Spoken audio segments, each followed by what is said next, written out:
When single dad Mark opened his door that cold, rainy night, he never imagined the shivering little girl on his porch would change his life forever. She couldn't have been more than 7, barefoot, soaked, and clutching a stuffed rabbit.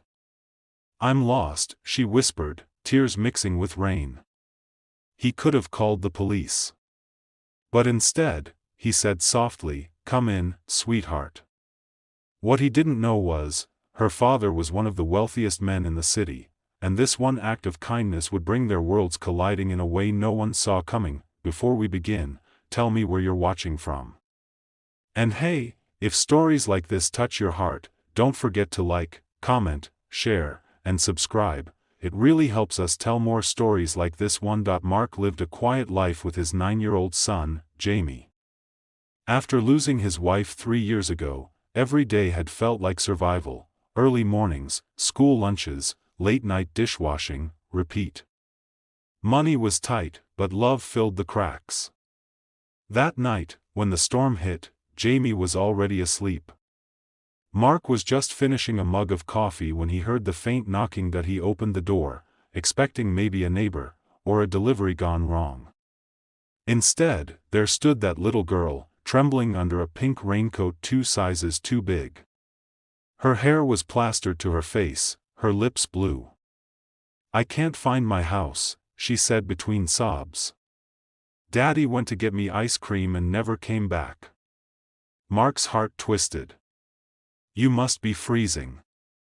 Come inside." He wrapped her in a towel, made her cocoa, and called the local police. But they said road conditions were too dangerous for now, they'd come by morning. So Mark tucked her into Jamie's bed and sat by the couch, listening to the rain pound against the windows. He couldn't sleep. He kept thinking about her tiny hands gripping that stuffed rabbit. He remembered how his wife used to say, "If you can do good, do it quietly."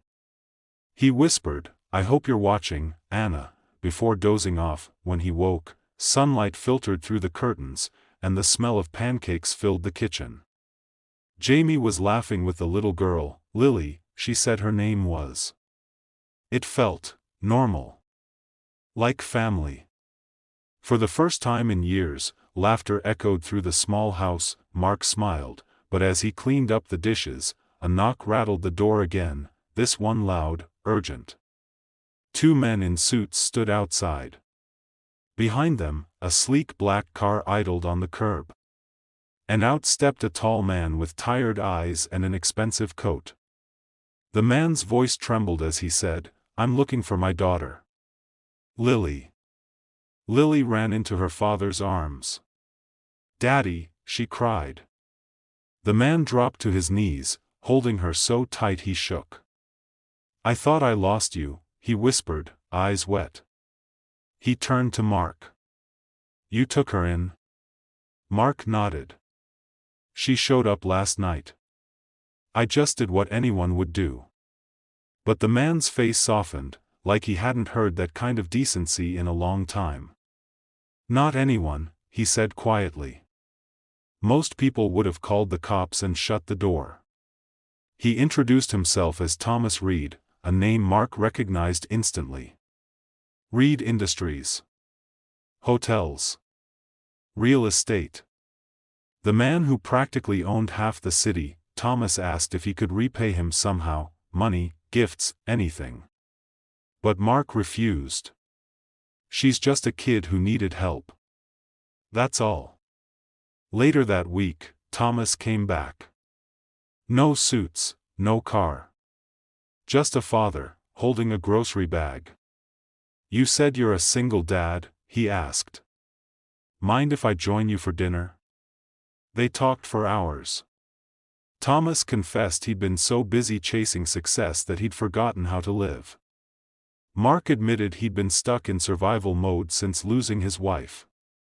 2 fathers, one with wealth, one with warmth, realizing they each had what the other lacked. Over the months, their friendship grew.